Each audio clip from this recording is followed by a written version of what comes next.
뭔가 퉁명스러워요. 상대방의 반응이. 저 사람 기분 나쁘게 했나? 아니면 내가 뭐 실수한 거 있나? 아니면 저 사람이 나 싫어하나? 혹은 내가 여기에 있는 거 자체가 다른 사람들한테 혹시 뭐 불편감을 주나? 그거를 무시하는 거죠.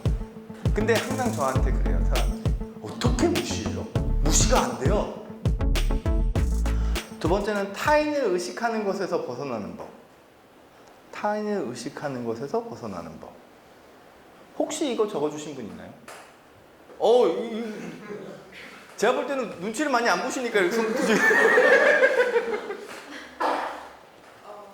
제가 공부를 하러 매일 도서관에 가고 있는데요. 네. 그 도서관 사서를 매일 봐요. 매일 가니까 얼굴도 어느 정도 익혔죠. 근데 저를 이렇게 좀 싫어하는 좀 그런 게 좀 느껴지거든요. 그리고 그냥 눈치로요. 그냥 제가 오면은 별로 이렇게 좋아하는 표정이 아닌 것 같아요. 그래서 제가 도서관 좀 에어컨 좀 세게 틀어달라, 아니면 책이 어디 있느냐 이렇게 뭐 부탁하거나 물어볼 때 그 사서가 좀 친절하지 않은 말투로 대답을 하거나 조금 그 싫어하는 말, 좀 표정을 이렇게 지을 때마다 제가 굉장히 좀 불안해지고 좀 불편함을 느끼거든요.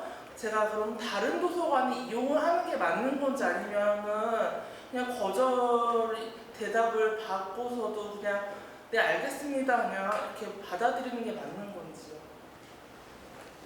근데 진짜 좋은 질문이에요. 일단 책부터 드릴게요. 집에 많으시면 이제 한 번씩 주변에 나눠주시면 돼요. 이게 기본적으로 우리가 가지고 있는 특징 중에 하나는 마인드 리딩이 있어요. 타인의 마음을 읽어요. 근데 그 마인드 리딩 중에서는 맞는 것도 있고 틀린 것도 있어요. 그리고 중립적인 것도 있어요. 그냥. 근데 그거를 어떤 사인이 있을 때, 타인의 사인이 있고, 경우에 따라서 우리 그 사인이 없을 때도 마인드 리딩을 하는 경우도 있어요. 차라리 사인이 있으면 다행이죠. 사인이 있는 상황에서 뭔가 퉁명스러워요, 상대방의 반응이. 예. 그때 뭐지? 내가 뭐 저 사람 기분 나쁘게 했나? 아니면 내가 뭐 실수한 거 있나? 아니면 저 사람이 나 싫어하나? 혹은 내가 여기에 있는 거 자체가 다른 사람들한테 혹시 뭐 불편감을 주나? 예. 그때는 잠깐 나 스스로를 돌아봐야죠. 내가 여기서 그 누군가에게 어떤 피해를 주는 게 있을까? 근데 만약에 피해를 주는 게 없어요. 예. 그렇다 그러면은 그거는 내가 그냥 그렇게 인식하고 있을 가능성이 커요. 예. 그렇다면 나는 그 상황에서 그냥 내가 해야 되는 것들을 그냥 있는 그대로 하는 거죠. 즉 무슨 얘기냐면 내가 한 마인드 리딩을 이거는 내가 잘못 판단한 거야. 내가 신경 쓸 게 아니야 라고 생각하고는 그냥 내가 하고 있는 거 그냥 하는 거예요. 근데 제일 안 좋은 게 뭐냐면은 다른 곳으로 가요. 아까 전에 말씀하셨잖아요. 다른 도서관으로 갈까? 네. 다른 도서관으로 간다고 다를까요? 왜냐면 내가 마인드 리딩을 한 거잖아요. 네. 그렇기 때문에 다른 도서관으로 가도 그 사람의 아주 사소한 반응에 내가 또 부정적으로 인식해버려요. 그러면 또 불편해. 그럼 또 딴 데를 가야 돼. 그러면 이제 집 근처에 도서관이 더 이상 없어. 그럼 이제 멀리 가야 돼. 그럼 괴로워지잖아요. 그러니까 지금 무슨 얘기냐면 내가 남에게 피해 준 게 없고 내가 비교적 당당하다면 이건 내가 과하게 해석했구나 라고 생각하고는 내가 하고 있는 그 상황을 그냥 유지하는 게 필요해요. 그리고 그거를 무시하는 거죠. 근데 항상 저한테 그래요, 사람들이. 어떻게 무시해요? 무시가 안 돼요. 제가 얘기해요. 노력은 해보셨어요? 무시를 해도 다시 떠오르던데요. 무시는 우리가 쓰레기처럼 한번 쓰레기통에 버리면 그게 그냥 자동적으로 없어지는 게 아니에요. 우리의 생각은 끊임없이 끼어들어요. 이걸 침투사고라고 얘기해요. 내가 한번 꽂혔잖아요. 내가 한번 뭔가 좀 불편한 상황이 있는 것 같아요. 근데 내가 무시를 하려고 해도 무시를 하더라도 얘는 다시 들어와요. 근데 중요한 건 또 무시하는 거예요. 그럼 또 들어와요. 또 무시하는 거예요. 그럼 또 들어와요. 또 무시하는 거예요. 근데 우리의 뇌는 반복하면 효율성이 생겨요. 양말을 신고 있다는 감각이 있으신가요? 없죠. 근데 맨 처음에 양말을 신을 때는 그 감각이 있었죠.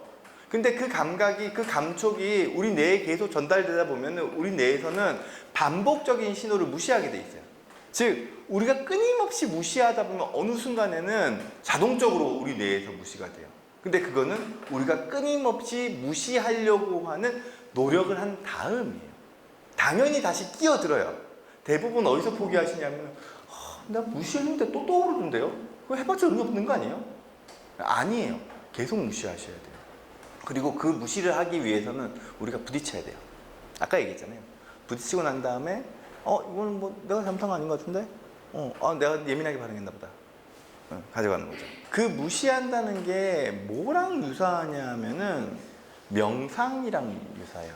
명상의 기본은 내가 가지고 있는 생각을 내가 지금 막 붙잡고 있는 이 생각, 나를 힘들게 하는 이 생각을 중립적인 생각으로 옮겨오는 거예요.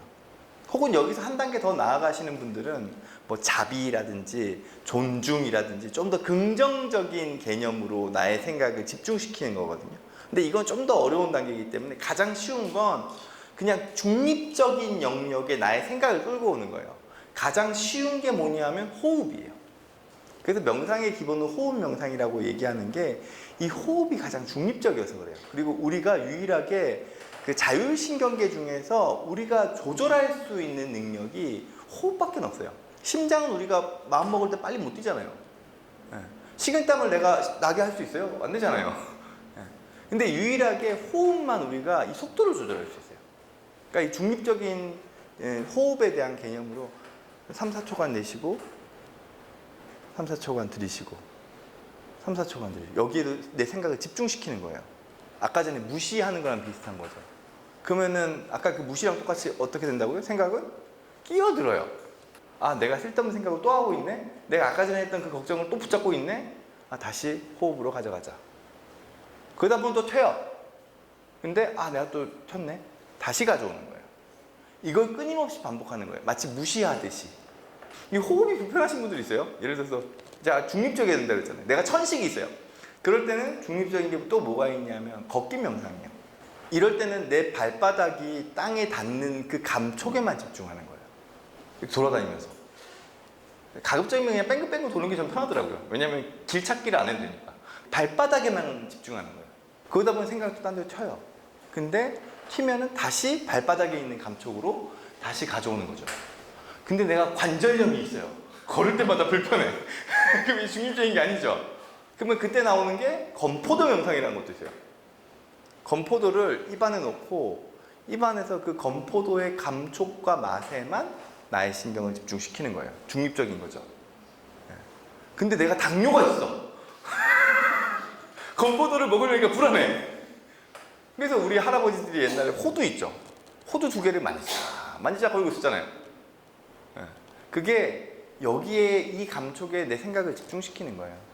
묵주반지 돌리는 거. 그것도 마찬가지예요. 여기다가 내가 불필요한 생각에서 여기로 생각을 돌리기 위한 거예요.